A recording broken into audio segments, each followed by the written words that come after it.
전주 종합병원 4층 새벽 4시 12분 가난한 청소부 서혜원의 떨리는 손이 VIP 신생아실 문을 열었습니다.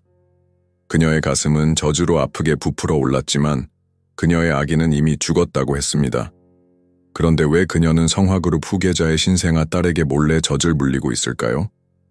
그리고 왜 그 순간 문간에 서 있던 회장의 시어머니 오미란 여사는 그녀를 해고하는 대신 눈물을 흘렸을까요? 22년 전의 비밀, 서로를 모른 채 얽혀버린 세 여자의 운명, 그리고 한국 최고 재벌가의 충격적인 진실이 밝혀집니다. 사랑과 배신, 그리고 어머니로서의 용기가 시험받는 이 이야기는 여러분의 가슴을 뒤흔들 것입니다. 지금 바로 구독하고 좋아요 눌러주세요. 여러분이 어디서 시청하시든 댓글로 여러분의 생각을 들려주세요. 이 이야기의 다음 전개가 궁금하시다면 알림 설정도 잊지 마세요. 전주의 종합병원 복도는 새벽 4시 12분 칠흑 같은 어둠과 소독약 냄새가 가득했다. 이런 시간대엔 대개 병원이 깊은 침묵에 잠기지만 오늘 밤은 달랐다. 신생아 중환자실에서 갓 태어난 아기의 절박한 울음소리가 고요를 깨뜨렸다. 서비스 복도에서 서혜원 22세는 떨리는 손으로 아직 따뜻한 젖병을 쥐고 있었다. 반쯤 열린 신생아 중환자실 문을 바라보며 그녀는 숨을 죽였다. 문틈으로 보이는 투명한 아기 침대 속에는 성화그룹 후계자의 갓난아기 딸이 있었다. 어머니를 잃은 그 아이는 인공분유를 거부하며 굶주림에 절규하고 있었다. 또 안 먹나요? 간호사가 지친 목소리로 물었다. 네, 3번째 시도예요. 젖병도 바꿔보고 포뮬러도 3종류나 시도해봤는데 다른 간호사가 한숨을 쉬었다. 아이고 불쌍한 것, 어쩌다 태어나자마자 엄마를 잃어버리다니. 혜원은 이 대화를 들으며 자신의 가슴을 무의식적으로 눌렀다. 젖이 차올라 욱신거리는 통증이 느껴졌다. 아무도 몰랐지만 혜원도 며칠 전에 출산했다. 하지만 그녀의 아이는 출산 후 한 번도 그녀에게 돌아오지 않았다. 죽었다고 했어. 혜원은 속삭였다. 의사들이 그렇게 말했다. 아이는 태어나자마자 숨을 쉬지 않았다고. 하지만 왜 그녀는 아이의 시신조차 보지 못했을까? 왜 그녀의 품에 한 번도 안겨주지 않았을까? 간호사들이 잠시 자리를 비운 틈에 혜원은 결심했다. 그것은 미친 짓이었다. 그녀의 직업, 그녀의 생계, 모든 것을 잃을 수 있는 행동이었다. 하지만 그 순간 모든 이성적인 생각은 사라졌다. 다만 울음소리, 그 작고 가련한 굶주린 울음소리만이 그녀의 귓가를 채웠다. 혜원은 천천히 문을 밀고 들어갔다. 소독약 냄새가 더 짙어졌고 장비들의 가냘픈 비프음이 어둠 속에서 울렸다. 손가락으로 먼저 빛을 차단하며 그녀는 뾰족하게 솟은 산소 주입기와 각종 모니터링 장치가 둘러싼 아기 침대로 다가갔다. 그곳에 그녀가 있었다. 작고 붉고 분노에 찬 얼굴로 울부짖는 아이. 성화그룹의 유일한 후계자가 될 그 아이는 자신의 인생 첫날을 절망과 배고픔으로 시작하고 있었다. 혜원의 마음이 무너졌다. 그녀는 천천히 아이를 들어 올렸다. 그 순간 아이의 울음이 잠시 멈추었다. 작은 눈이 혜원을 바라보았다. 그녀는 이미 알고 있었다. 이건 옳지 않다는 것을. 하지만 그녀의 몸은 본능적으로 움직였다. 어두운 병실 구석 모니터링 카메라의 사각지대에서 혜원은 자신의 간호복 단추를 풀었다. 그리고 그 작은 생명체를 자신의 가슴에 안았다. 아이는 본능적으로 그녀의 젖을 찾았고 곧 열심히 빨기 시작했다. 미안해. 혜원은 눈물을 흘리며 속삭였다. 난 내 아이를 줄 수 없었는데 이제 내게 줄 수 있는 게 이것밖에 없구나. 아이는 처음으로 평화롭게 먹기 시작했다. 굶주림의 울음이 멈췄다. 혜원의 뺨으로 눈물이 흘러내렸다. 그녀의 가슴 속에서는 복잡한 감정들이 소용돌이쳤다. 이 아이는 자신의 것이 아니었다. 하지만 그 순간 이 작은 생명은 마치 자신에게서 떨어져 나온 것처럼 느껴졌다. 내 아이였다면, 혜원은 생각했다. 내 아이였다면 이렇게 안아줬을 텐데 시간이 얼마나 흘렀을까. 아이가 배부르게 먹고 졸기 시작했을 때 혜원은 현실로 돌아왔다. 그녀는 옷을 바로 여미고 아이를 다시 침대에 눕히려 몸을 돌렸다. 그 순간 그녀는 얼어붙었다. 병실 문간에 누군가가 서 있었다. 어둠 속에서도 혜원은 그 우아한 실루엣을 알아볼 수 있었다.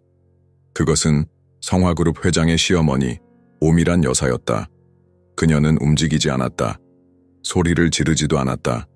다만 그 자리에 서서 믿을 수 없다는 듯한 표정으로 혜원과 아기를 바라보고 있었다. 마치 유령을 본 듯한 얼굴이었다. 오미란의 손에서 무언가가 바닥으로 떨어졌다. 금속성 물체가 타일 바닥에 부딪히는 소리가 정적을 깨뜨렸다. 나비 모양의 브로치였다. 혜원은 그것이 바닥에 굴러가는 것을 보았다. 브로치에는 날짜가 새겨져 있었다. 18 깜디 2023. 그 순간 가장 이상한 일이 일어났다. 오미란 여사의 눈에 눈물이 고였다. 그녀는 비난하거나 화를 내는 대신 그저 눈물을 흘리며 서 있었다. 왜? 혜원은 속으로 생각했다. 왜 그녀는 화를 내지 않는 거지? 왜 경비를 부르지 않는 거지? 그리고 왜 그녀는 울고 있는 거지? 그 날짜는 무엇을 의미했을까? 그 브로치는 어디서 온 것일까? 그리고 무엇보다 왜 오미란 여사는 하녀가 회장의 손녀를 몰래 수유하는 장면을 보고 울었을까? 혜원은 그 순간 알 수 없는 공포와 혼란에 사로잡혔다. 마치 커다란 수수께끼의 첫 조각을 발견한 것 같았다. 하지만 그 수수께끼의 전체 그림은 아직 그녀에게 보이지 않았다. 그녀가 알지 못했던 것은 그날 밤이 그녀의 인생을 영원히 바꿔놓을 것이라는 사실이었다. 혜원은 자신의 작은 원룸으로 돌아와 문을 닫자마자 바닥에 주저앉았다. 그녀의 손은 여전히 떨리고 있었다. 이제 모든 것이 끝났다. 그녀는 해고될 것이고 아마도 법적 처벌까지 받게 될 것이다. 그녀가 한 일은 분명 병원 규정을 심각하게 위반한 것이었다. 하지만 그 순간 그 작은 아기의 울음소리를 들었을 때 그녀는 자신을 멈출 수 없었다. 내일 아침에 해고 통보가 올 거야. 혜원은 중얼거렸다. 손톱을 물어뜯으며 그녀는 밤새 잠을 이루지 못했다. 하지만 다음 날 아무 일도 일어나지 않았다. 그녀는 평소처럼 출근했고 아무도 그녀에게 어제 밤의 일에 대해 언급하지 않았다. 오히려 더 이상한 일이 벌어졌다. 오미란 여사가 병원 복도에서 그녀를 스쳐 지나갈 때 그녀를 노려보는 대신 묘한 시선으로 바라보았다. 그 시선은 분노도 경멸도 아니었다. 마치 호기심과 관찰이 섞인 듯한 표정이었다. 미쳤나 봐. 혜원은 혼잣말로 중얼거렸다. 내가 상상하는 거야. 그녀는 분명 내가 누군지 기억도 못할 거야. 그러나 3일째 되는 날, 혜원이 신생아실 근처 복도를 청소하고 있을 때 간호사 수석이 그녀에게 다가왔다. 서혜원 씨? 그녀가 공식적인 어조로 물었다. 오미란 여사께서 당신을 잠시 보자고 하셨어요. 지금 바로요. 혜원의 심장이 쿵 내려앉았다. 이제야 올 것이 왔구나. 그녀는 젖은 걸레를 바구니에 넣고 떨리는 손으로 유니폼을 매만졌다. VIP 병실 구역으로 안내된 혜원은 넓은 창문으로 전주시의 정형이 내려다 보이는 고급스러운 회의실에 들어섰다. 오미란 여사는 창가에 서서 그녀를 기다리고 있었다. 70대 초반의 그녀는 여전히 우아함과 힘이 넘쳐났다. 완벽하게 정돈된 머리카락, 값비싼 한복, 그리고 권위를 내뿜는 자세. 앉으세요. 오미란이 차분히 말했다. 혜원은 조심스럽게 자리에 앉았다. 그녀의 손은 무릎 위에서 꼭 쥐어져 있었다. 당신이 우리 손녀를 수유했죠? 그것은 질문이 아니라 진술이었다. 혜원은 숨을 들이마셨다. 거짓말을 할 수는 없었다. 네, 죄송합니다. 제가... 혜원이 더듬거렸다. 왜 그랬죠? 오미란의 눈이 날카롭게 빛났다. 혜원은 자신의 다음 말이 그녀의 운명을 결정할 것임을 알았다. 그녀는 진실을 말하기로 했다. 아기가 너무 울고 있었어요. 아무것도 먹지 않고 있었고. 혜원은 목이 메였다. 저도 최근에 출산했어요. 하지만 제 아기는 죽었다고 했어요. 그래서 아직 젖이 나와요. 오미란의 표정이 조금 바뀌었다. 하지만 그것이 연민인지 다른 감정인지 알 수 없었다. 그래서 당신은 불쌍한 마음에 그랬다는 거군요. 그녀의 목소리는 차가웠다. 네, 다시는 그러지 않겠습니다. 제발 저를 신고하지 말아주세요. 이 일자리가 필요해요. 혜원은 간절히 빌었다. 오미라는 잠시 생각에 잠겼다. 그리고 놀랍게도 그녀는 말했다. 당신을 해고하지 않겠어요. 혜원은 놀라서 고개를 들었다. 하지만 조건이 있어요. 오미란이 계속했다. 당신은 앞으로 우리 손녀를 계속 돌볼 거예요. 그 아이는 모유가 필요해요. 의사들은 인공분유로 그 아이를 건강하게 키울 수 없다고 했어요. 그리고 이 일은 절대 비밀로 해야 해요. 아무에게도 말하지 말 것. 혜원은 믿을 수 없다는 듯이 그녀를 바라보았다. 이것은 그녀가 기대했던 반응이 아니었다. 하지만 왜요? 그녀는 감히 물었다. 오미란의 눈이 잠시 흐려졌다. 그 아이에게는 어머니가 필요해요. 비록 일시적이라도. 그녀는 잠시 망설이다가 계속했다. 당신의 직책은 특별 간병인으로 변경될 거예요. 더 높은 급여를 받고 더 나은 근무 조건을 가질 거예요. 하지만 그 누구에게도 당신이 아기에게 젖을 먹인다는 사실을 알려서는 안 돼요. 알겠어요? 혜원은 천천히 고개를 끄덕였다. 이것은 기적이었다. 해고는커녕 승진이라니. 그날 저녁, 혜원은 신생아실에서 공식적으로 특별 간병인으로 일하기 시작했다. 아무도 그녀에게 의문을 제기하지 않았다. 오미란 여사의 권력은 그만큼 강력했다. 다음 날, 혜원이 직원 라커룸에서 옷을 갈아입고 있을 때 동료 간호사 지영이 다가왔다. 야, 혜원아, 이거 내 거 아니야? 지영이 손에 든 것은 바로 그 나비 브로치였다. 내 유니폼 주머니에서 떨어졌어. 혜원은 놀라서 브로치를 바라보았다. 그녀는 그것을 가져간 적이 없었다. 아니, 내 거 아닌데. 혜원이 혼란스러워하며 말했다. 지영은 브로치를 유심히 살펴보았다. 이거 이상하게 익숙한데 어디서 봤더라. 그녀는 갑자기 눈을 크게 떴다. 아, 이거 오미란 여사가 며느리에게 준 브로치랑 똑같은 거야. 출산 선물로 특별 제작했다고 들었어. 나비 모양은 새 생명을 상징한대. 혜원은 브로치를 조심스럽게 받아들었다. 날짜가 새겨진 그 작은 금속 조각이 갑자기 무거운 비밀을 품은 것처럼 느껴졌다. 왜 이게 내 주머니에? 혜원은 중얼거렸다.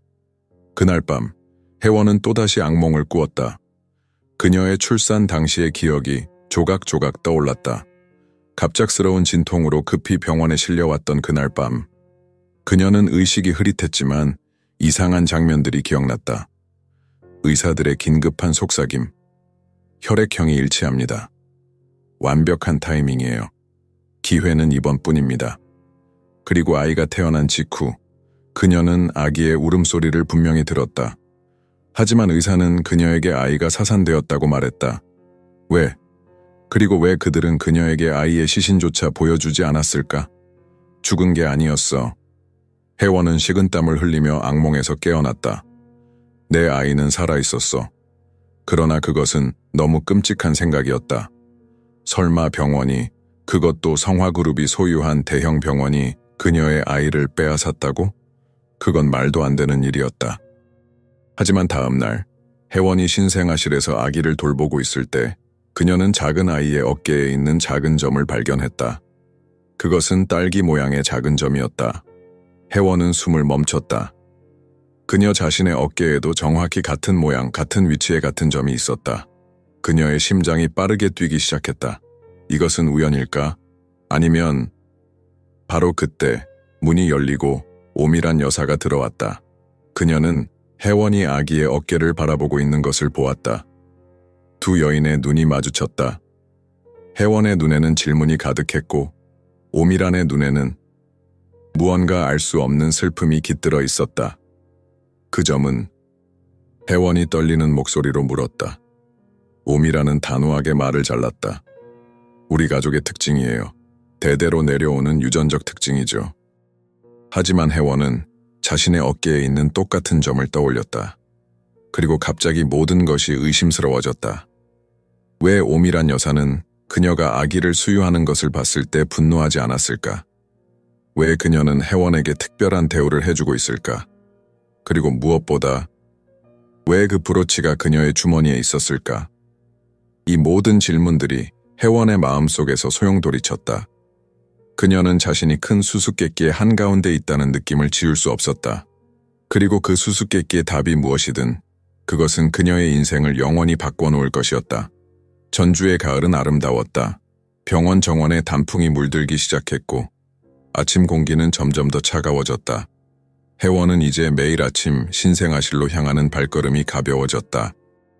처음에는 두려움과 의혹으로 가득 찼지만 이제 그녀는 그 작은 아기와의 만남을 기다리게 되었다. 병원 직원들은 혜원이 특별 간병인으로 승진한 것에 대해 수군거렸다. 어떤 이들은 그녀가 오미란 여사의 친척이 아닐까 추측했고 또 다른 이들은 그녀가 성화그룹 회장과 비밀 관계가 있는 것이 아닌가 수군거렸다. 혜원은 그저 고개를 숙이고 자신의 일에만 집중했다. 그날 아침 혜원이 신생아실에서 아기를 돌보고 있을 때 병실 문이 열렸다. 오미란 여사가 들어왔다. 좋은 아침이에요, 혜원 씨. 그녀가 말했다. 그녀의 표정은 항상 읽기 어려웠다. 안녕하세요, 여사님. 혜원이 공손히 인사했다. 오미라는 창가로 걸어가 잠시 바깥을 바라보았다. 가을 햇살이 그녀의 실버 그레이 머리카락을 비추었다. 갑자기 그녀는 말했다. 오늘 근무가 끝나면 병원 정원에서 만납시다. 이야기할 것이 있어요. 혜원은 불안하게 고개를 끄덕였다. 그녀는 여전히 오미란 여사의 진짜 의도를 알 수 없었다. 이 모든 것이 함정은 아닐까? 하지만 그녀는 거절할 수 없었다. 근무가 끝나고 혜원은 가을색으로 물든 병원 정원으로 향했다. 석양이 붉은 빛을 들이우고 있었고 낙엽이 바람에 살랑거렸다. 오미란 여사는 이미 나무 벤치에 앉아 기다리고 있었다. 혜원이 다가가자 오미라는 자리에서 일어나지 않고 옆자리를 손짓했다. 혜원은 조심스럽게 그녀 옆에 앉았다. 침묵이 흘렀다.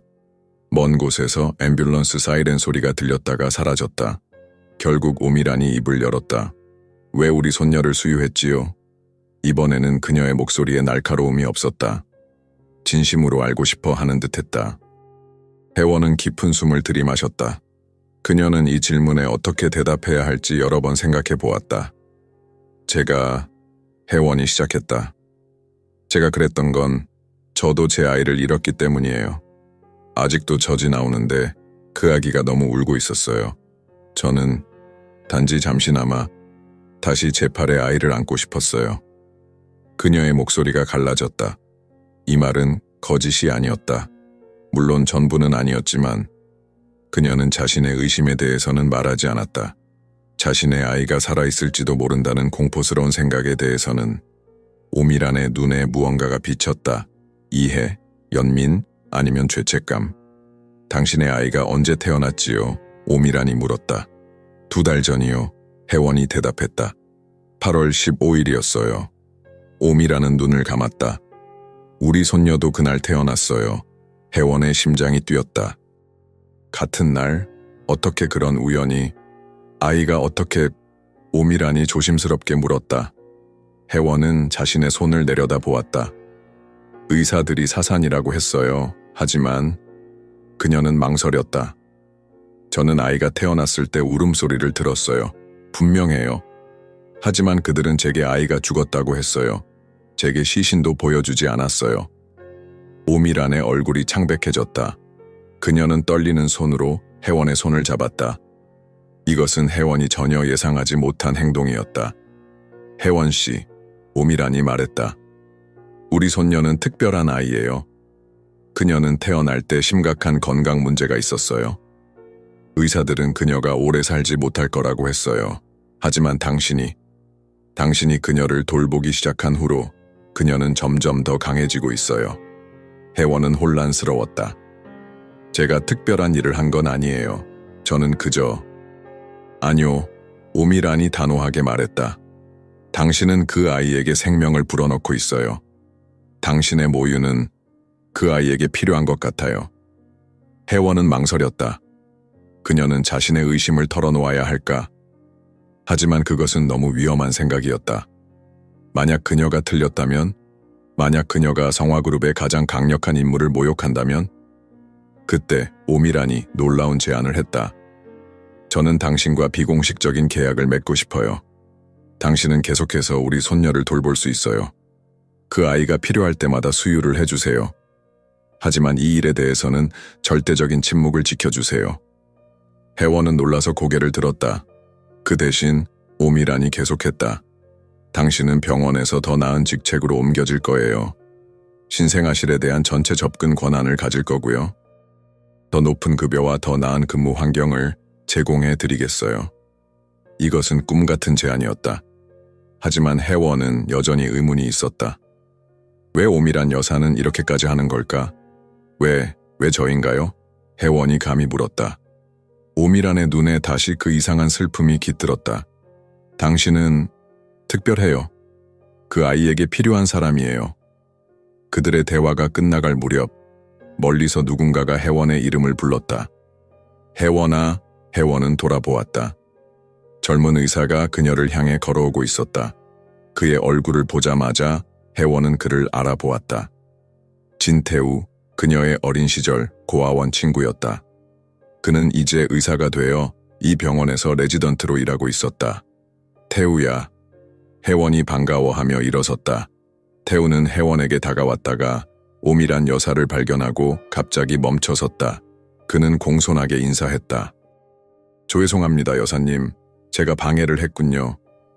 오미란은 고개를 끄덕였다. 괜찮아요, 의사 선생님. 우리 대화는 이미 끝났어요. 그녀는 혜원을 향해 의미심장한 눈빛을 보냈다. 우리의 계약을 기억하세요, 혜원 씨.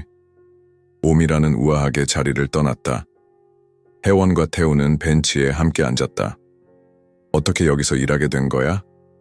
태우가 놀라움을 감추지 못하며 물었다. 그리고 방금 오미란 여사와 무슨 이야기를 하고 있었어? 그녀는 성화그룹의 실세잖아. 혜원은 어깨를 으쓱했다. 그냥 특별한 간병 일을 맡게 됐어. 그게 다야. 태우는 그녀를 자세히 살펴보았다. 너 많이 달라 보인다. 좋은 의미로 혜원은 미소 지었다. 넌 의사가 됐네. 항상 꿈꿔왔던 거잖아. 태우의 표정이 갑자기 심각해졌다. 혜원아, 네가 여기서 일하고 있는 줄 몰랐어. 우연히 널 복도에서 보고 알아봤어. 근데 난 내 출산 때 있었어. 혜원의 심장이 멈추는 것 같았다. 뭐라고? 태우는 주위를 살피며 목소리를 낮추었다.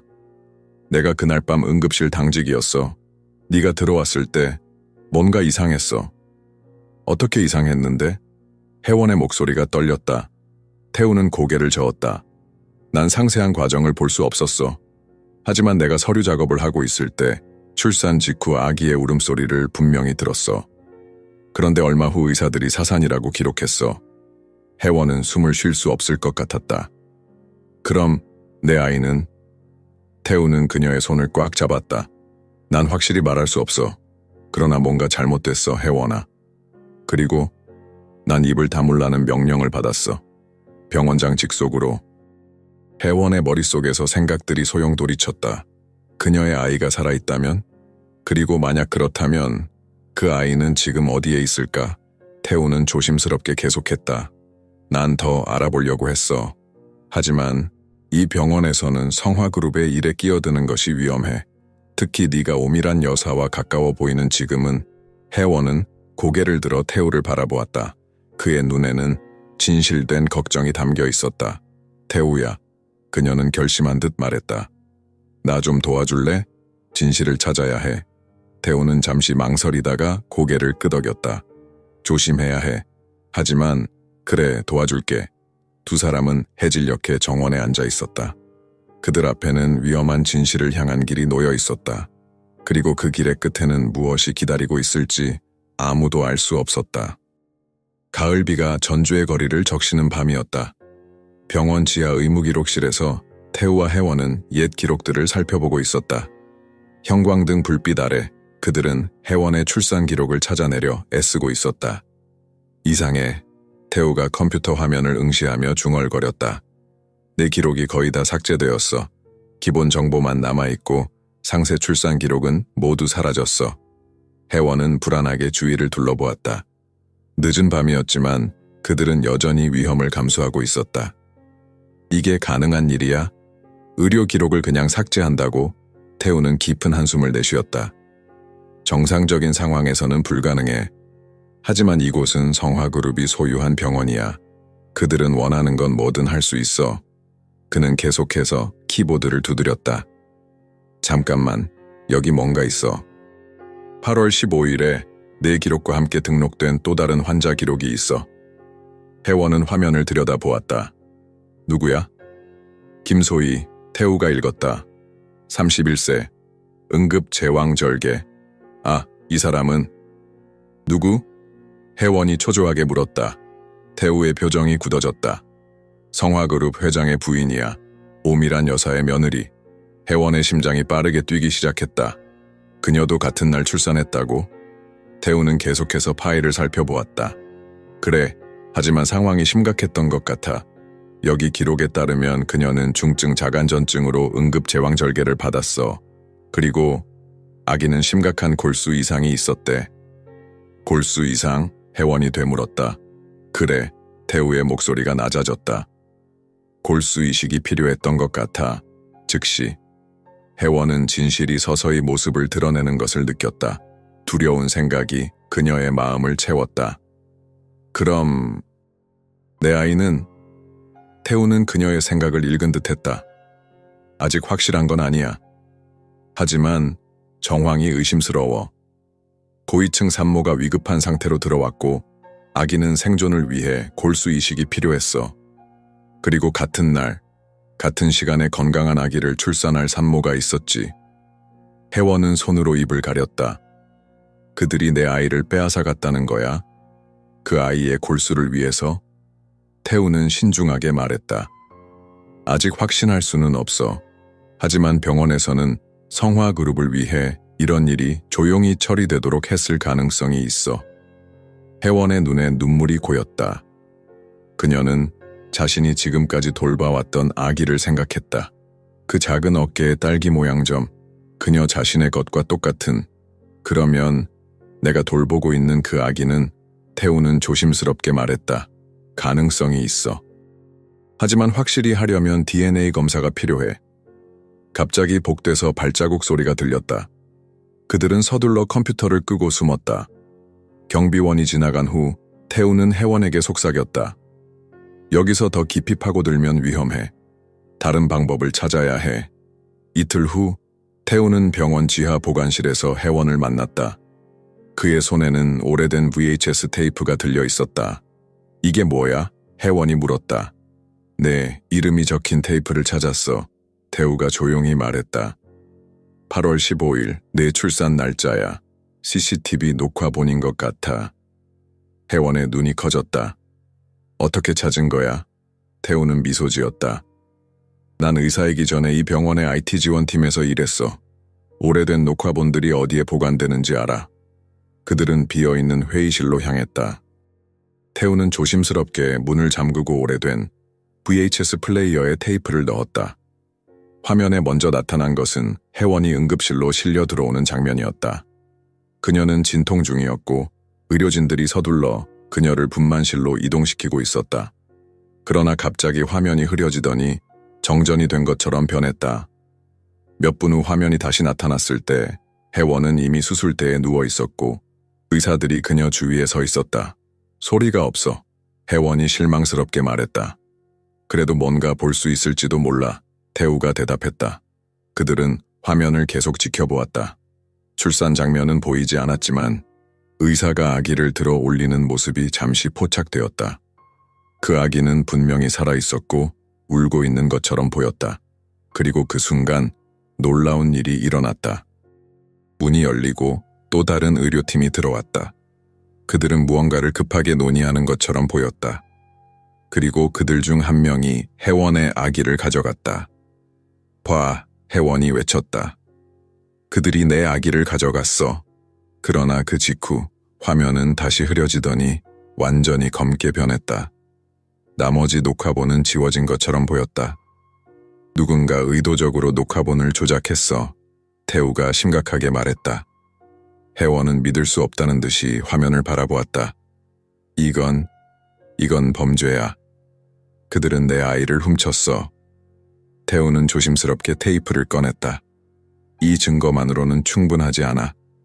그리고 우리가 이걸 가지고 있다는 사실이 알려지면 우리 둘 다 위험해질 거야. 혜원은 결심한 듯 말했다.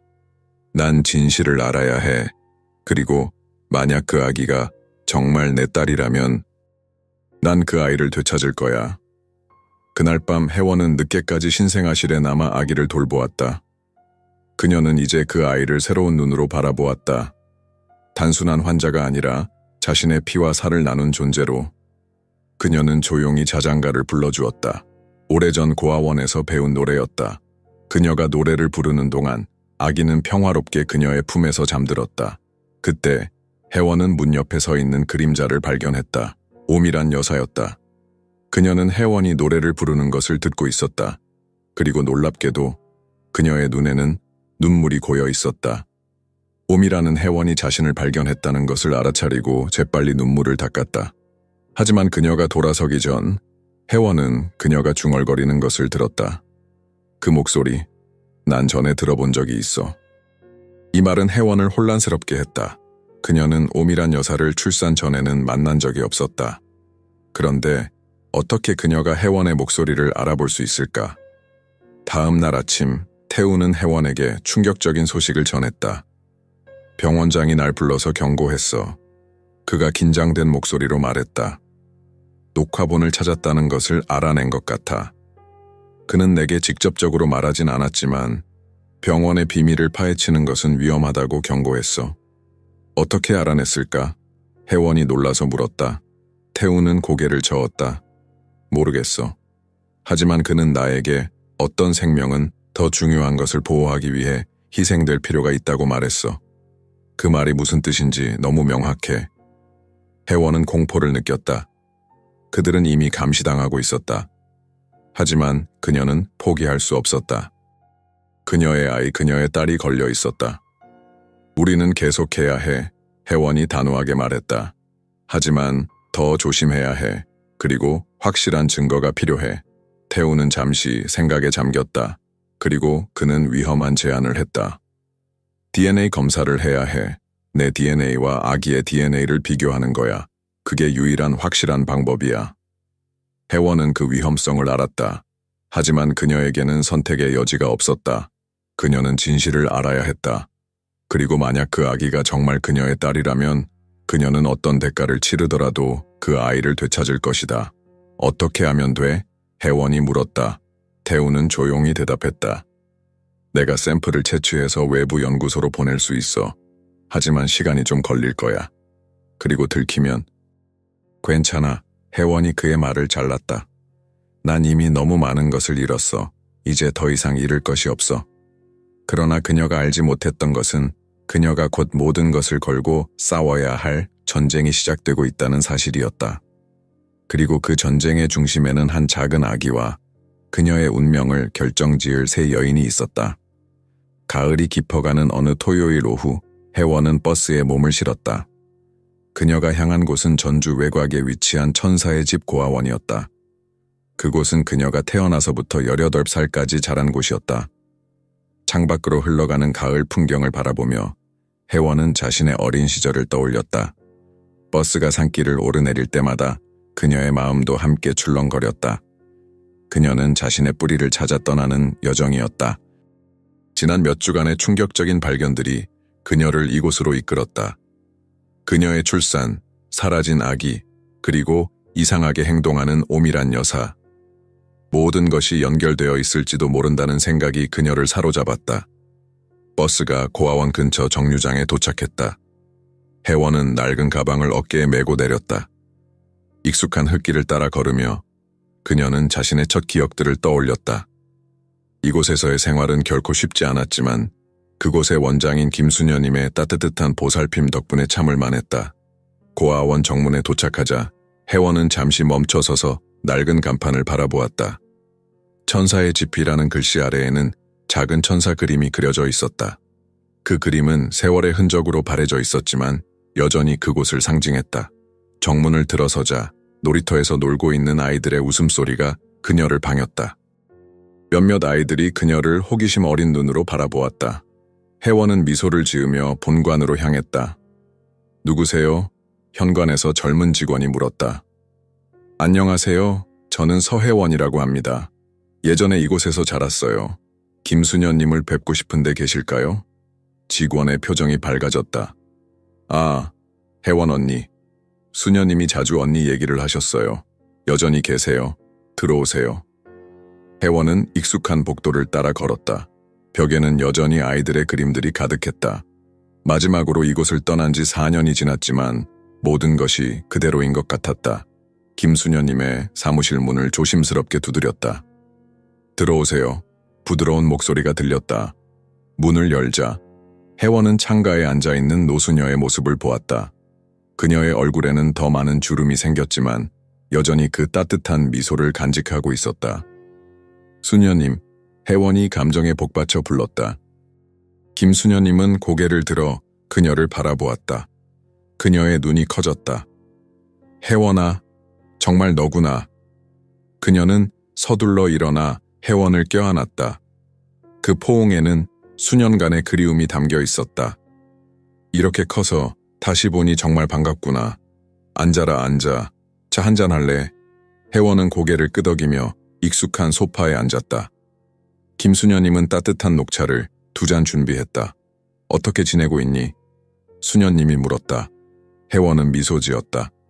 전주종합병원에서 일하고 있어요. 특별 간병인으로요. 정말 대단하구나.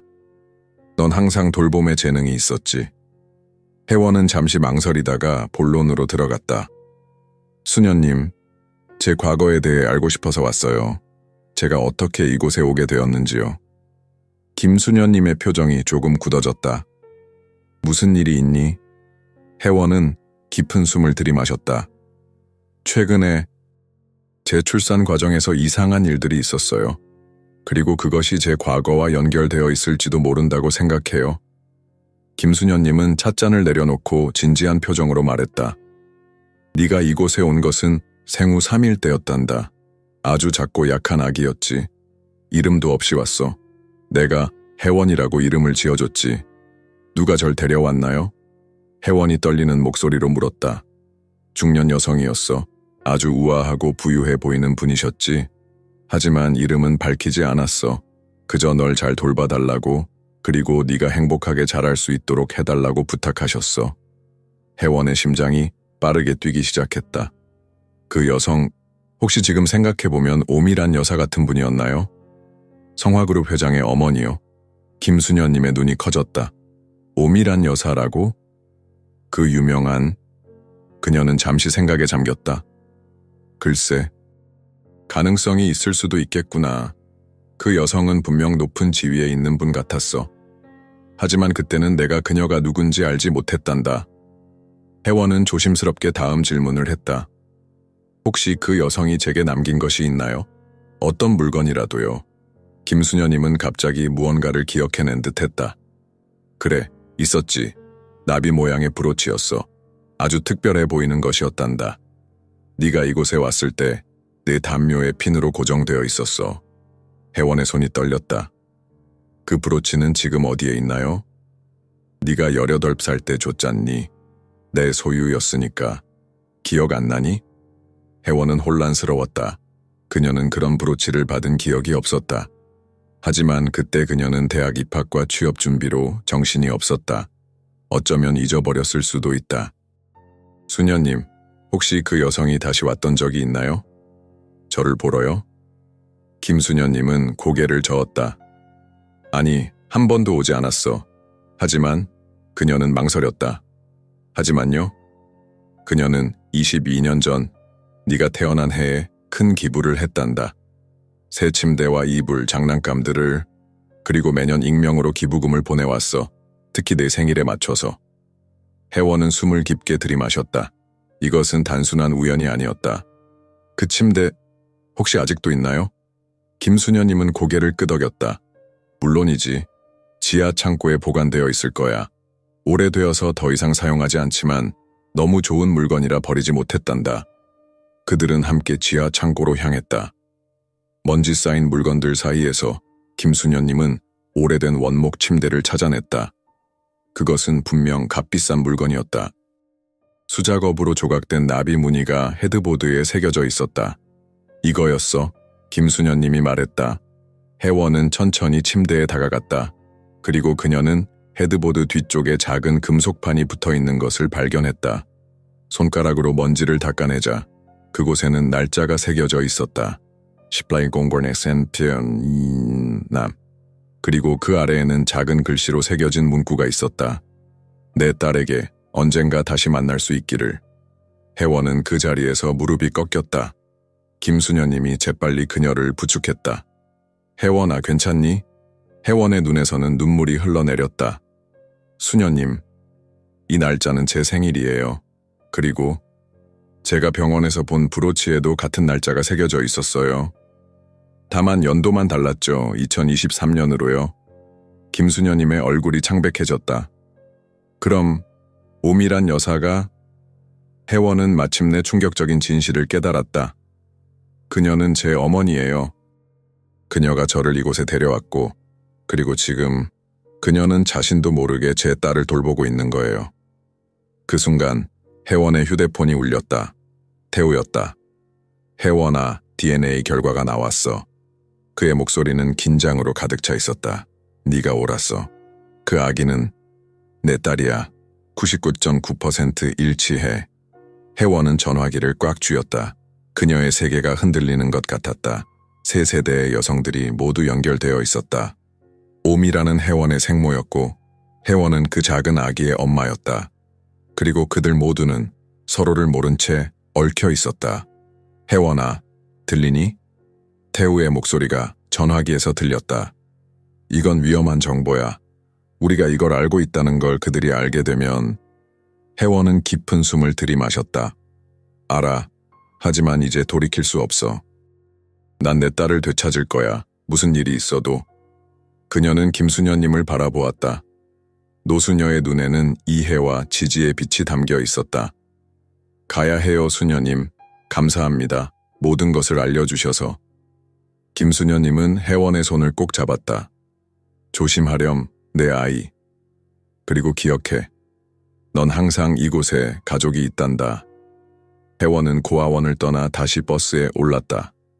이제 그녀는 자신의 정체성과 운명에 대한 충격적인 진실을 안고 있었다. 그리고 그 진실은 그녀에게 용기와 두려움을 동시에 가져다 주었다. 버스가 도시로 돌아가는 동안 혜원은 창밖의 석양을 바라보았다. 그녀는 이제 무엇을 해야 할지 알았다. 그녀는 오미란 여사를 직접 대면해야 했다. 그리고 그녀는 자신의 딸을 되찾기 위한 싸움을 시작해야 했다. 전주의 가을 하늘은 우울한 회색빛으로 뒤덮여 있었다. 병원 카페테리아에 앉아있는 혜원의 손에는 흰색 봉투가 들려 있었다. 그녀의 손가락은 봉투 가장자리를 따라 무의식적으로 움직였다. 태우가 그녀에게 건넨 DNA 검사 결과였다. 그녀는 아직 봉투를 열지 않았다. 태우의 전화로 이미 그 내용을 알고 있었지만 직접 눈으로 확인하는 것은 또 다른 문제였다. 카페테리아 창문을 통해 보이는 하늘에서 빗방울이 떨어지기 시작했다. 마치 하늘도 그녀의 감정에 공감하는 듯했다. 혜원은 깊은 숨을 들이마시고 봉투를 열었다. 공식적인 양식의 종이가 나왔다. 그녀의 눈은 즉시 결과 부분으로 향했다. 일치 확률 99.0973%. 숫자들과 그래프, 의학 용어들이 가득했지만 그녀에게는 그 한 줄만이 중요했다. 그녀가 지난 몇 주간 돌봐온 그 작은 아기는 틀림없이 그녀의 딸이었다. 혜원의 눈에서 뜨거운 눈물이 흘러내렸다. 그녀의 가슴은 기쁨과 분노, 안도와 배신감이 뒤섞인 복잡한 감정으로 가득 찼다. 내 아이. 그녀는 보고서를 꽉 쥐며 중얼거렸다. 정말 내 아이였어.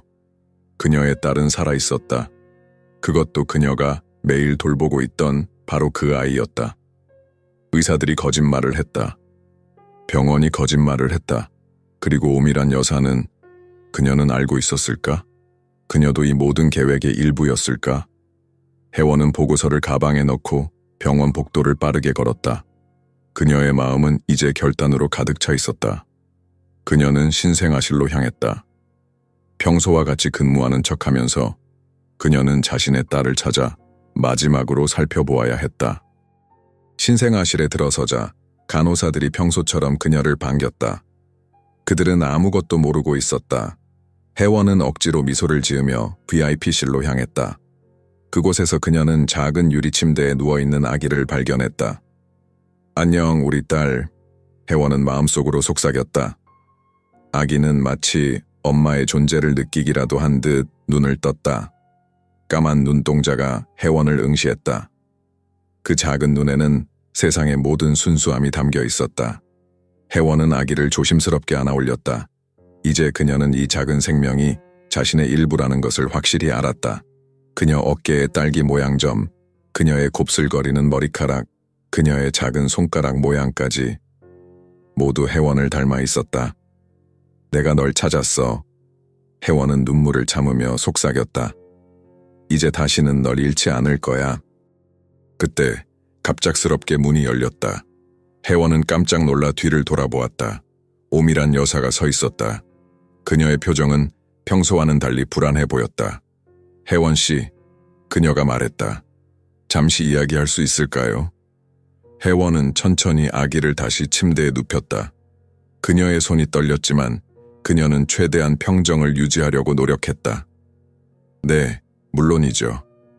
그들은 병원 옥상 정원으로 향했다. 비가 그쳤지만 공기는 여전히 축축했다. 잿빛 하늘 아래 두 여인은 나란히 서서 도시의 정형을 바라보았다. 당신이 무언가를 알아냈다고 들었어요. 오미란이 갑자기 말했다. 혜원은 놀랐다. 무슨 말씀이신지. DNA 검사요. 오미란이 차분하게 말했다. 태우 선생님이 외부 연구소에 보낸 검사 말이에요. 혜원의 심장이 쿵 내려앉았다. 그들은 이미 알고 있었다. 태우가 위험에 처했을지도 모른다는 생각이 그녀를 공포에 빠뜨렸다. 태우는 괜찮습니까? 혜원이 물었다. 오미라는 고개를 끄덕였다. 걱정 마세요. 그에게 해는 가지 않았어요. 우리는 단지 지켜보고 있었을 뿐이죠. 혜원은 이제 더 이상 숨길 필요가 없다고 느꼈다. 네, 전 알아냈어요. 그 아이는 제 딸이에요. 당신들이 빼앗아간 제 아이죠. 오미란의 눈에 슬픔이 깃들었다. 그래요. 당신 말이 맞아요. 혜원은 그 고백에 충격을 받았다. 그녀는 오미란이 부인할 것이라고 예상했었다. 왜요? 왜 제 아이를 빼앗아갔어요? 오미란은 잠시 침묵했다. 그리고 그녀는 혜원이 전혀 예상하지 못한 이야기를 시작했다. 우리 며느리, 소희는 자간전증으로 응급 제왕절개를 받았어요. 아기는 태어났지만 심각한 골수 이상이 있었죠. 의사들은 즉시 골수 이식이 필요하다고 했어요. 하지만 잃지 않은 기증자를 찾을 시간이 없었죠. 혜원은 오미란의 말을 들으며 점점 분노가 치밀어 올랐다. 그래서 제 아이를 훔쳤다는 거군요? 오미란은 고개를 저었다. 처음에는 그런 계획이 아니었어요. 하지만 그날 밤 당신이 응급실에 실려왔을 때 의사들이 당신의 혈액형이 완벽하게 일치한다는 것을 발견했어요. 그들은 선택을 했죠. 그들의 선택이 아니었어요. 혜원이 외쳤다. 그건 제 아이였어요. 알아요. 오미란이 슬프게 대답했다. 그리고 이제 와서 말하지만 난 당신의 아이를 빼앗는 것에 동의하지 않았어요. 하지만 내 아들이 그는 자신의 유일한 아이를 잃을 위기에 처했을 때 극단적인 선택을 했어요. 혜원은 믿을 수 없다는 듯이 고개를 저었다. 그래서 저에게 거짓말을 했군요. 제 아이가 죽었다고. 네. 오미란의 목소리가 작아졌다. 그리고 난 당신이 우리 아이를 수유하는 것을 봤을 때 모든 것이 무너지는 것을 느꼈어요.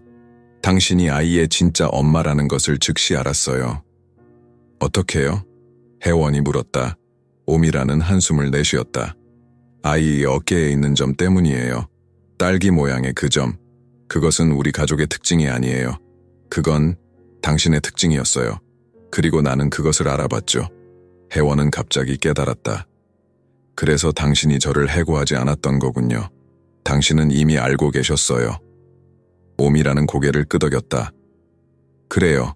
그리고 더 많은 것을 알고 있었어요. 혜원 씨, 난 당신을 고아원에 데려다 준 사람이에요. 이 말에 혜원은 숨을 멈췄다. 김수녀님의 이야기가 사실이었다. 그럼 당신은 제 어머니인가요? 오미란의 눈에서 눈물이 흘러내렸다. 그래요. 당신은 내 딸이에요. 22년 전 난 미혼모였어요. 내 가족은 날 버렸고 남자는 사라졌죠. 난 당신을 키울 수 없었어요. 그래서 당신을 고아원에 맡겼어요. 하지만 매년 당신을 몰래 지켜봤어요. 당신이 자라는 모습을. 혜원의 세계가 무너져 내렸다. 오미란 여사는 그녀의 생모였다. 그리고 그녀가 지금 돌보고 있는 아기는 그녀의 딸이자 오미란의 손녀였다. 세 세대의 여성들이 운명적으로 다시 만난 것이다. 이 모든 게 믿을 수 없어요. 혜원이 중얼거렸다. 오미란은 그녀의 손을 잡았다. 이제 당신은 모든 진실을 알게 되었어요. 그리고 난 2가지 범죄를 저질렀어요. 딸을 버린 것과 손녀를 훔친 것. 혜원은 오미란의 손을 뿌리쳤다. 그녀의 눈에는 분노와 상처가 가득했다. 당신은 제 인생을 망쳤어요. 그리고 이제 제 딸의 인생도 망치려고 해요. 아니에요. 오미란이 간절히 말했다. 이제 더 이상은 아니에요. 난 내 잘못을 바로잡고 싶어요. 하지만 우리는 조심해야 해요. 내 아들은, 그는 아이를 포기하지 않을 거예요. 그때 병원 옥상 문이 열렸다. 태우가 급하게 뛰어왔다. 혜원아, 그가 외쳤다. 큰일 났어. 병원장이 DNA 검사 결과를 알아냈어. 그들이 널 찾고 있어. 오미란의 얼굴이 창백해졌다. 빨리 가야 해요. 내 아들이 알기 전에. 혜원은 망설였다. 그녀는 오미란을 신뢰할 수 있을까? 하지만 지금은 선택의 여지가 없었다. 그녀는 태우와 함께 급하게 옥상을 떠났다. 병원 복도를 달리면서 혜원의 마음은 결단으로 가득 찼다. 그녀는 자신의 딸을 되찾을 것이다. 그리고 이제 그녀는 자신의 뿌리를 찾았다. 비록 그것이 그녀가 예상했던 것과는 전혀 다른 것이었지만 그날 밤 혜원은 자신의 작은 원룸에 숨어 있었다. 그녀의 머릿속은 복잡한 감정과 생각들로 가득 찼다. 그녀는 자신의 딸을 어떻게 되찾을 수 있을까? 법적으로는 그녀에게 아무런 권리가 없었다. 모든 공식 기록은 그 아이가 성화그룹 회장의 딸이라고 말하고 있었다. 하지만 그녀에게는 DNA 증거가 있었다. 그리고 이제 그녀에게는 뜻밖의 동맹이 생겼다. 그녀의 생모이자 그 아이의 할머니인 오미란 여사. 혜원은 창밖의 밤하늘을 바라보며 다짐했다.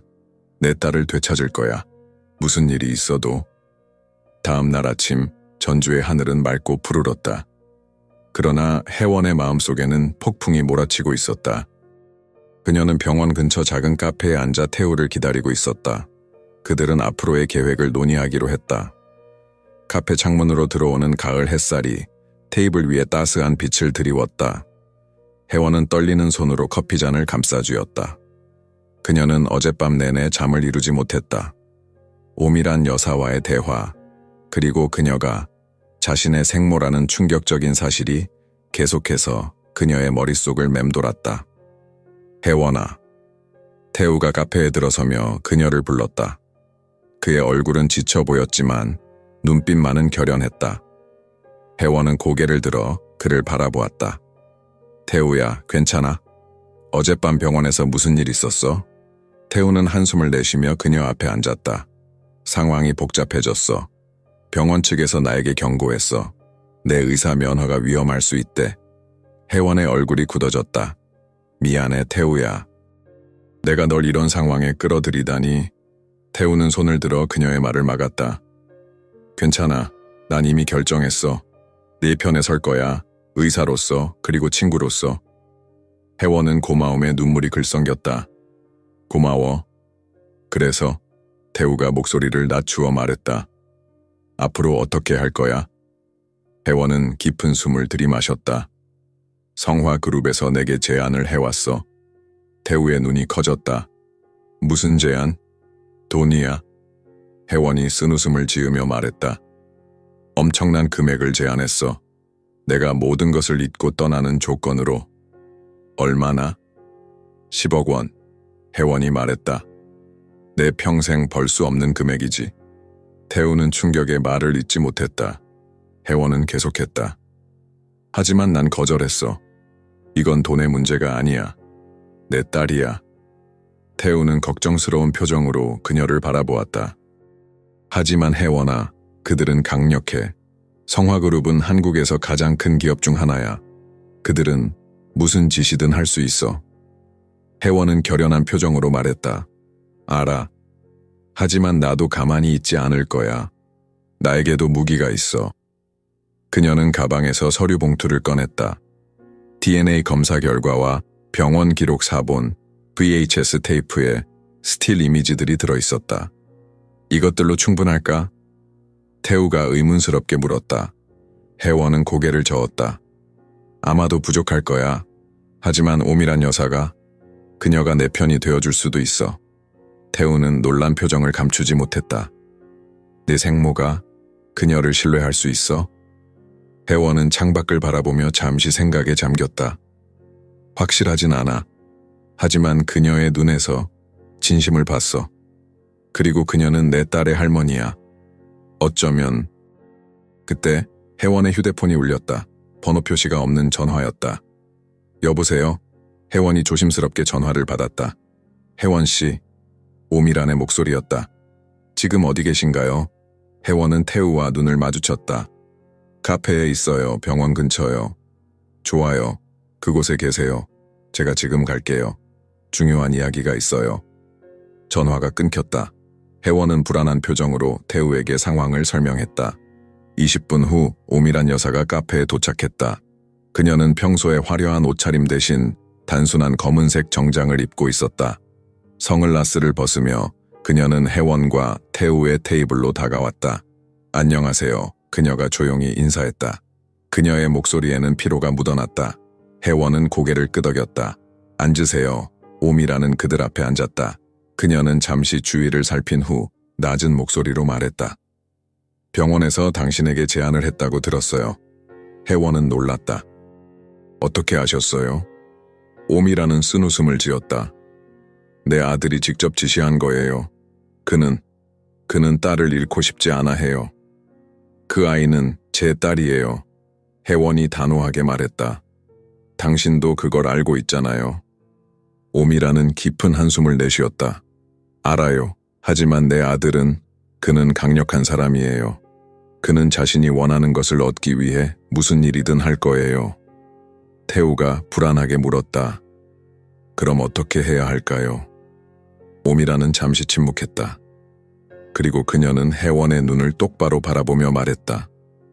만약 당신이 진실을 모두 공개하면 그들은 아이를 당신에게서 빼앗을 거예요. 그들은 권력이 있어요. 내가 당신의 어머니가 되어주지 못했지만 당신마저 딸을 잃게 할 수는 없어요. 혜원의 눈에 눈물이 고였다. 그럼 어떻게 해야 하죠? 그냥 포기하라는 말씀인가요? 오미라는 고개를 저었다. 아니에요. 나에게 계획이 있어요. 그녀는 가방에서 법률 문서들을 꺼냈다. 난 내 아들을 상대로 법적 소송을 제기할 거예요. 아이의 양육권을 당신에게 넘기기 위한 소송이에요. 태우와 혜원은 충격에 말을 잇지 못했다. 오미라는 계속했다. 내가 주장할 근거는 도덕적 위험과 정서적 방치예요. 내 아들은 아이의 친부가 아니라는 DNA 증거가 있고 그는 아이의 진짜 어머니를 속였어요. 이건 아동학대의 한 형태로 볼 수 있어요. 혜원은 믿을 수 없다는 듯이 그녀를 바라보았다. 당신이 정말 그렇게 하실 건가요? 자신의 아들을 상대로? 오미란의 눈에 결연함이 깃들었다. 그래요. 난 이미 한 번 내 아이를 저버렸어요. 그 잘못을 다시 반복하지 않을 거예요. 당신의 딸은 당신과 함께 있어야 해요. 태우는 여전히 의심스러운 표정이었다. 하지만 성화그룹의 영향력을 생각하면 법정에서 이길 수 있을까요? 오미라는 미소 지었다. 난 그저 회장의 어머니가 아니에요. 난 성화그룹의 주요 주주이기도 해요. 그리고 나에게는 아직도 영향력이 있어요. 혜원은 복잡한 감정에 휩싸였다. 그녀는 여전히 오미란을 완전히 신뢰할 수 없었지만 이것이 그녀의 유일한 희망이었다. 그럼 어떻게 진행되나요? 혜원이 물었다. 오미란은 차분하게 설명했다. 먼저 당신은 병원을 그만두어야 해요. 그들이 당신을 위협할 수 있어요. 내가 당신에게 안전한 장소를 마련해 줄게요. 그리고 내일 우리는 법원에 소송을 제기할 거예요. 태우가 걱정스럽게 물었다. 그럼 언론은요? 이건 큰 스캔들이 될 텐데요. 오미라는 고개를 끄덕였다. 맞아요. 하지만 그것도 우리의 무기가 될 수 있어요. 성화그룹은 공개적인 스캔들을 두려워해요. 특히 아이와 관련된 문제라면. 혜원은 깊은 숨을 들이마셨다. 이것은 위험한 도박이었다. 하지만 그녀의 딸을 되찾기 위해서라면 그녀는 무슨 일이든 할 준비가 되어 있었다. 알겠어요. 혜원이 결심한 듯 말했다. 당신을 믿을게요. 어머니. 오미란의 눈에 눈물이 고였다. 그녀는 혜원의 손을 꼭 잡았다. 고마워, 내 딸. 태우는 망설이다가 말했다. 혜원아, 난 다른 방법을 생각하고 있었어. 아이를 데리고 도망치는 거야. 안전한 곳으로. 오미란이 단호하게 고개를 저었다. 그건 최악의 선택이에요. 그렇게 되면 혜원 씨는 범죄자가 돼요. 그리고 영원히 도망쳐야 해요. 아이에게도 좋지 않아요. 혜원은 태우를 바라보았다. 오미란 여사 말이 맞아. 난 내 어머니의 실수를 반복하고 싶지 않아. 도망치는 것은 문제를 해결하지 못해. 난 정면으로 맞설 거야. 태우는 한숨을 내쉬었지만 결국 고개를 끄덕였다. 알았어. 내가 할 수 있는 건 다 도울게. 다음 날 아침, 혜원은 병원에 사직서를 제출했다. 병원장은 그녀를 설득하려 했지만 그녀의 결심은 확고했다. 그녀는 오미란이 마련해준 조용한 숙소로 향했다. 오후, 오미란은 약속대로 법원에 소송을 제기했다. 그녀는 자신의 아들을 상대로 손녀의 양육권을 혜원에게 넘기기 위한 법적 절차를 시작했다. 뉴스는 빠르게 퍼졌다. 성화그룹 회장 어머니에게 고소당해. 충격적인 가족 비극. 회장의 딸은 사실 한녀의 아이였다. 온라인과 신문, TV 뉴스에서 이 사건은 최고의 화제가 되었다. 전국이 충격에 빠졌다. 그리고 그 중심에는 세 여인이 있었다. 할머니, 어머니, 그리고 한 작은 아기. 운명의 끈으로 묶인 세 세대의 여성들. 보성의 작은 마을은 한국의 전통적인 아름다움을 간직한 곳이었다. 푸른 녹차밭이 완만한 언덕을 덮고 있었고 고즈넉한 한옥들이 산자락에 자리 잡고 있었다. 이곳은 세상의 소음에서 벗어난 평화로운 천국 같았다. 여름의 초입, 혜원은 작은 한옥 마당에 앉아 딸 서지우를 무릎에 안치고 있었다. 아이는 이제 10달이 되었고 건강하게 자라고 있었다. 지우는 혜원의 얼굴을 작은 손으로 만지며 까르르 웃었다. 우리 지우, 웃는 모습이 엄마랑 똑같네. 혜원이 딸의 볼에 부드럽게 키스하며 말했다. 햇살이 마당의 감나무 사이로 비쳐들어와 따스한 빗무리를 만들었다. 혜원은 지난 몇 달간의 격변을 생각했다. 소송, 법정 싸움, 그리고 마침내 승리. 하지만 그 과정은 결코 쉽지 않았다. 성화그룹은 그들의 모든 법적, 재정적 자원을 동원해 싸웠다. 그들은 혜원의 정신 건강을 의심하고 그녀의 과거를 파헤쳤으며 심지어 그녀가 돈을 노리고 있다는 주장까지 펼쳤다. 하지만 오미란 여사의 증언과 태우의 의학적 증거, 그리고 무엇보다 DNA 검사 결과는 부정할 수 없는 사실이었다. 법정에서 가장 결정적인 순간은 VHS 테이프가 복원되어 공개되었을 때였다. 그 영상은 혜원의 아기가 어떻게 그녀에게서 빼앗겼는지 명확히 보여주었다. 전국이 그 영상을 보고 충격에 빠졌다. 결국 한국의 가정법원은 혜원에게 유리한 판결을 내렸다. 지우는 법적으로 혜원의 딸로 인정받았고 그녀의 출생증명서에는 이제 진짜 어머니의 이름이 기재되어 있었다. 지우야, 엄마가 얼마나 널 사랑하는지 알아. 혜원이 딸을 품에 안으며 속삭였다.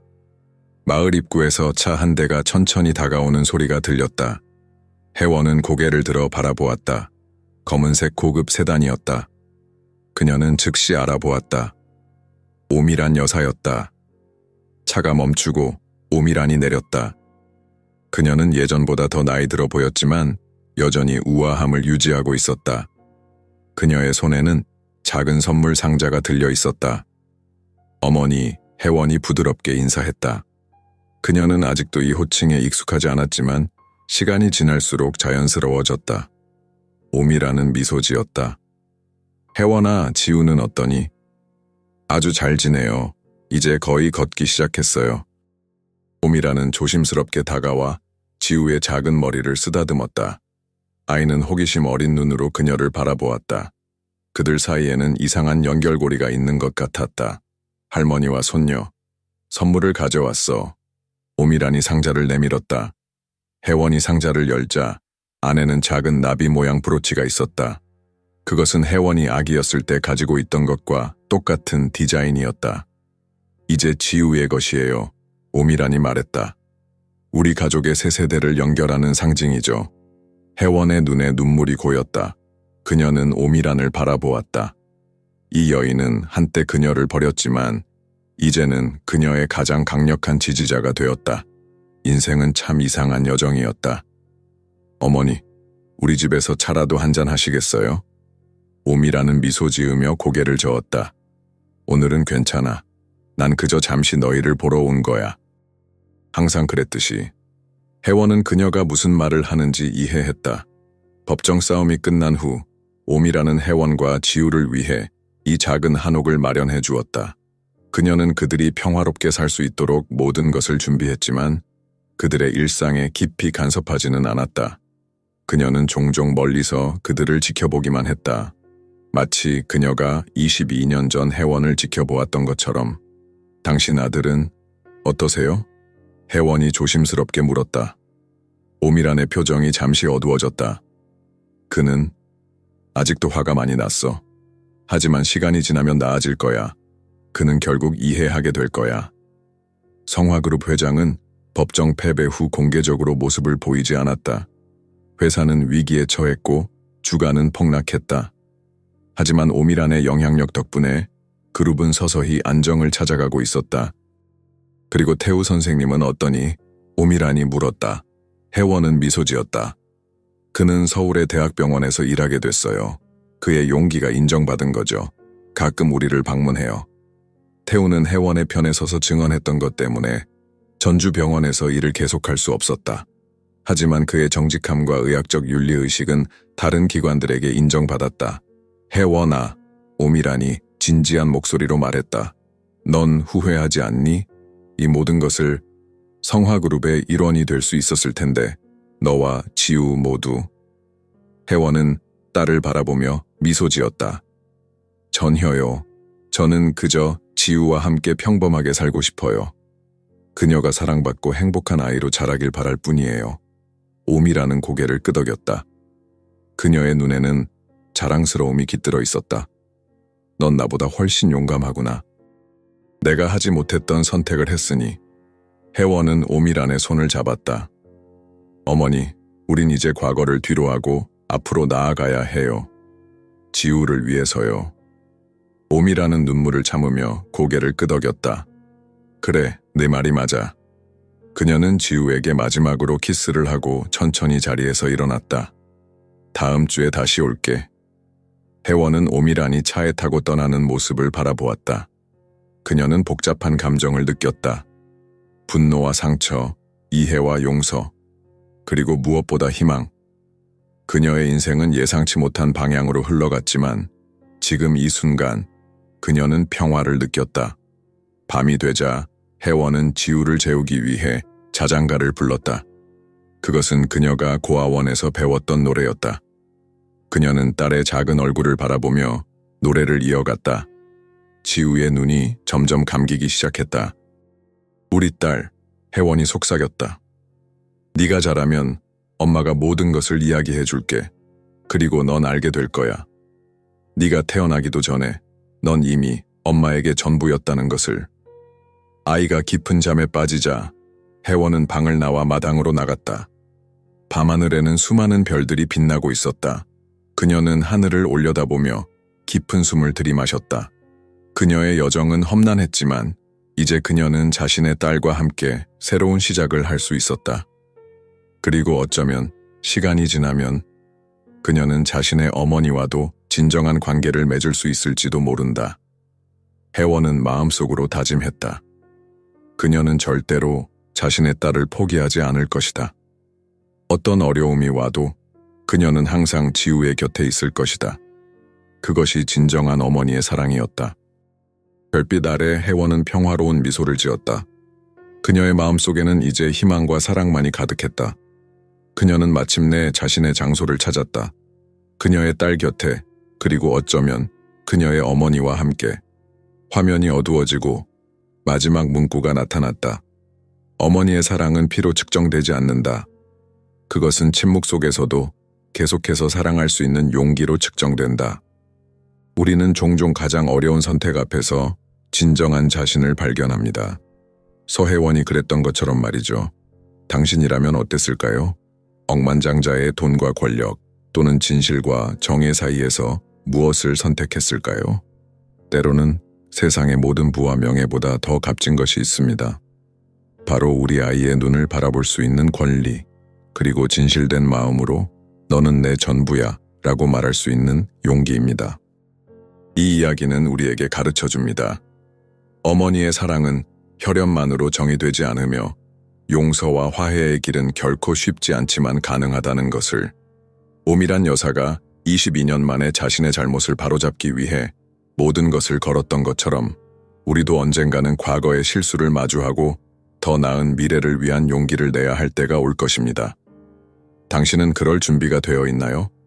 이 감동적인 이야기가 마음에 드셨다면 채널 구독과 좋아요 부탁드립니다. 여러분의 지인들과 이 이야기를 공유하여 더 많은 사람들이 이 감동을 함께 느낄 수 있도록 해주세요. 댓글로 여러분의 생각도 들려주세요. 다음 이야기에서 또 만나요.